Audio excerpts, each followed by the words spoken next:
បាទថ្ងៃនេះដែរក៏សូមអរគុណទៅដល់បងប្រុសទូចស៊ីថុនបាទនៅខាងស្វាយរៀងដែលមានទំនុកចិត្តជឿជាក់មកដល់ឃ្លាំងពីលួនយន្តអរគុណអរគុណអូនអរគុណ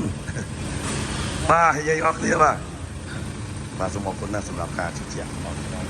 ទីលួនយន្ត29បាទសូមជូនពរបងប្រុសបាទនៅក្រុមប្រឹក្សាសូមឲ្យមានលៀបមានជ័យហេងហេងស្រីស្ដីបាទមានទៅដល់បងប្រុសនិងក្រុមប្រឹក្សានិងឃ្លាំងយន្ត29បាទសូមអរគុណទៅដល់ពុកម៉ែបងប្អូនទាំងអស់តែតែទុកចិត្តជឿជាក់មកដល់ឃ្លាំងទីលក់រថយន្ត29បាទសូមជូនពរបងប្អូនក្នុងក្រុមឧស្សាហ៍ជួបតែសេចក្តីសុខសេចក្តីចម្រើនសុខភាពក្នុងការធ្វើដំណើរគុណទីកន្លែងទាំងអស់ផងដែរបាទខ្ញុំបាទក៏សូមគោរពអរគុណទៅដល់ពុកម៉ែបងប្អូននិងប្រិយមិត្តទាំងអស់និងអតិថិជនទាំងចាស់ទាំងថ្មីបាទតែទុកចិត្តជឿជាក់មកដល់ឃ្លាំងទីលក់រថយន្ត29ខ្ញុំសូមជូនពរបងនិងក្រុមឧស្សាហ៍បាទធ្វើដំណើរ